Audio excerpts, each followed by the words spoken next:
Right, so the first thing that I want to mention is the KVN module by the schemes is located on the left side of this car, which is in this panel.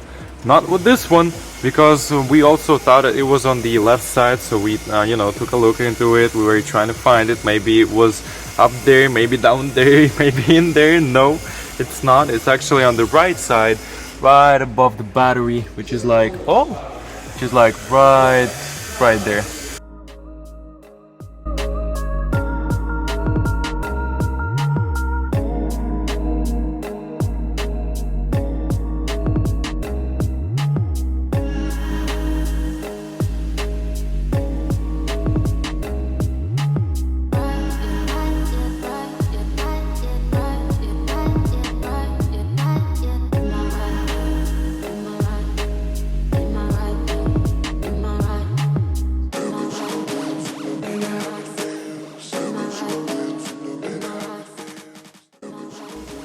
Okay, so it's located up there. Okay, we need one connector, two connector, and then three connector. Then this is the battery. Yeah, put it all the way up there, connect it, and that's it. It does have two screws in there. Go ahead and I'll show the light, see if you can see it. We got one. Oh, we got one like right there, and then the second one is right there. There you go.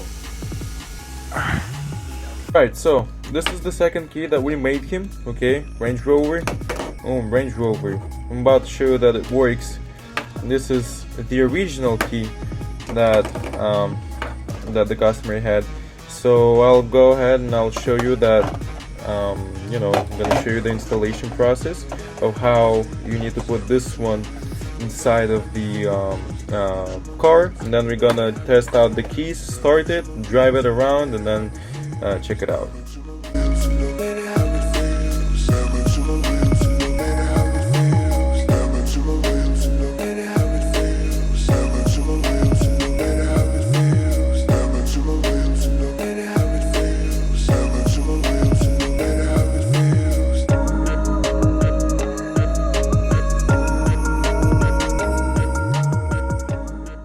Man, can you turn the car on and off for me? Yeah. Let me see. And I'll need to see the two keys. You're probably in a rush, and I'm like out here talking to you. It's okay. Right. One and then two. Thank you. Right, so these are two keys. You can see that one can block out the car. Yeah. Okay. Then can unlock it as well. Okay, so that's the original one, and this is the second key that we made for him. And then works out as well. Right, man? Thank you. Oh, there you go. Have a good day. Thank you for the car. Пожалуйста, пожалуйста. You happy with the result? Very happy, man. Good, good. Thank you. Thank you, my friend.